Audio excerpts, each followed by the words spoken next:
একমাত্র মুখের হেন ধন পুরো তাকে ছাড়া দিয়ে আমি মুহূর্ত থাকতে পারবো না স্বামী। বলে দাও স্বামী, বলে দাও আমার স্বামী, স্বামী আমার পুনর কোথায় রয়েছে তাকে আমায় খুলে বলে দাও।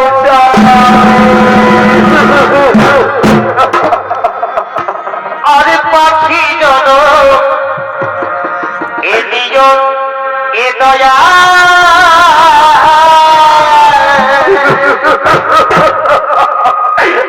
ঠাকুর আমার মুখে মাত্র সোনা মানে আজ কেন আমার কোন শূন্য করে কোথায় চলে গেলে বাবা, আমার একবার দেখা দাও।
একমাত্র সন্তানকে হারিয়ে কুটিরে বিশ্রাম করছে।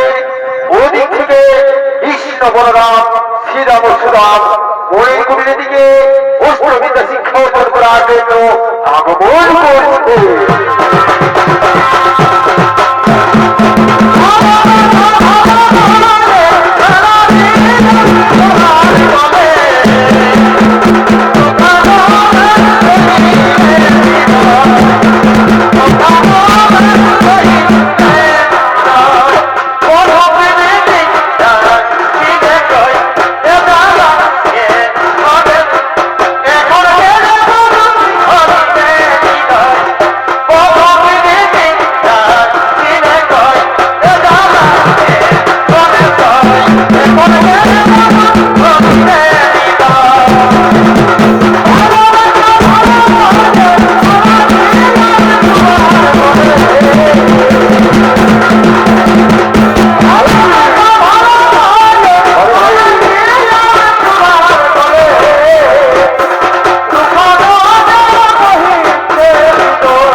ভাব কি তোমাদের বৃত্তি পরিচয় অগমরি বই আমরা আসিয়াছি আমার গুণীর অষ্টবিদ্যা শিক্ষা অর্জন করার জন্য আমাদের পরিচয় হলো গোকুল মনের হাম পিতা বাসুদেব মনের নাম কৃষ্ণ বলরাম সীতা ও সুদাম চমৎকার চমৎকার হলে কৃষ্ণ বলরাম সীতা ও সুদাম তোমাদের পিতা মাতা খুব সুন্দর নাম রেখেছে বাবা ঠিক আছে বাবা এসো আজকে আমি তোমাদের অষ্টবিদ্যা শিক্ষায় পারদর্শী করাবো কেমন আমি যেভাবে গাড়ি করাবো সেইভাবে তোমরা গাড়ি করাবে দেখে নাও এই দেখে নাও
আমি যেভাবে লাঠি বললাম সেইভাবে তোমরা লাঠি করাবে কেমন এসো এরপর তোমাদের যে হাতে অনেক অসু রয়েছে এরপর আমি পশুদের আমি তাই পারদর্শী করবো কেমন এই যাও যাও যাও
কিছু গুরু দক্ষিণা কি বললেন কৃষ্ণ নারী বাবা নাও আমি তোমাদের কাছে গুরু দক্ষিণা দিতে পারবো না বাবা যদি তোমাদের গুরু দক্ষিণা দেওয়া থাকে ওই যে গুলি রয়েছে তোমাদের গুরু মাতা যাও ওই তোমাদের গুরু মাতার কাছে গুরু দক্ষিণা দিয়েছো হ্যাঁ আমরা যাবো তোমাদের কাছে ওই তোমাদের গুরু মাতা গুরু মাতা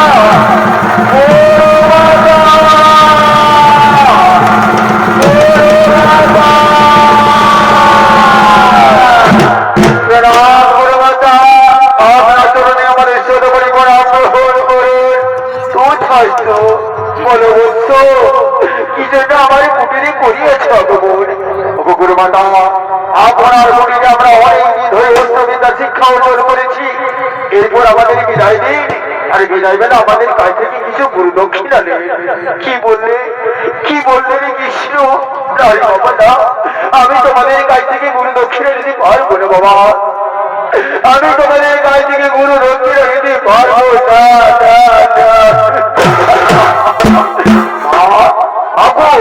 তুমি কাঁদছো কেন মা? তোমার চোখে জল কেন মা? শুনবে ওই কৃষ্ণ আমার দুঃখের কথা, আমার বুকের একমাত্র সোনামারি ধর পুরো ওই সমুদ্রের তীরে খেলা করতে গিয়েছিল বাবা, আর সেই সময় ওই সেখান থেকে অদৃশ্য হয়ে গেছে। তাই যদি পারিস বাবা, ওই আমার গুরু দক্ষিণা হিসাবে আমার বুকে ফিরে এনে দে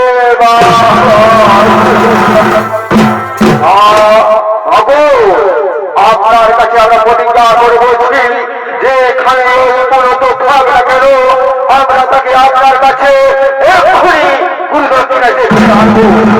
ভাই ওই সমুদ্রের কাছে দাঁড়ায়, সমুদ্র দেবতা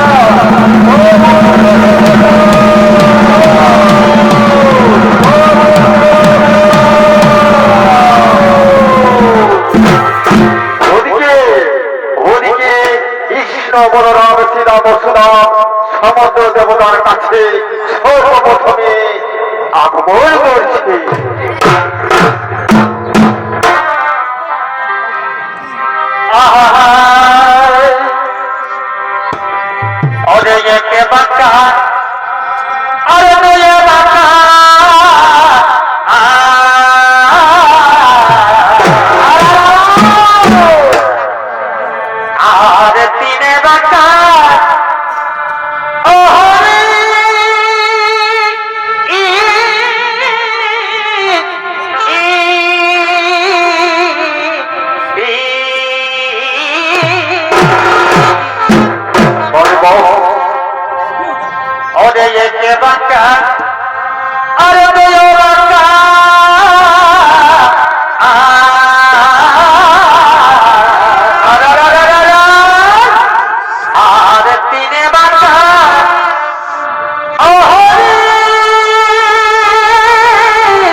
আমায় ও প্রভু এসেছেন প্রভু অনাথ আপনার চরণে বৈষ্ণব করে প্রণাম তথাস্তু অনু অনু সূর্য দেবতা ওই যে মনির পুত্রকে যে চুরি করে এনেছিলেন ওই যে সমুদ্রের তীরে মনির পুত্র খেলা করতেছিল সে অদৃশ্য হয়ে গেছে তা তুমি বলতে পারবে হ্যাঁ হ্যাঁ হ্যাঁ ওই মণিপুত্রকে পাতালে গাজা হরহর করে নিয়ে গেছে ও ওরে ভয় বলরাম ওরে ভয় বলরাম ওরে ভয় শ্রীরাম সুরাম তাহলে চলো চলো রাজ্যের মনে করে ওই পাতাল করবে ওই প্রভু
তোকে থেকে ওই মনির পুত্রকে চুরি করে এনেছিস তা আমার হাতে ফিরে দেবে কিনা বল।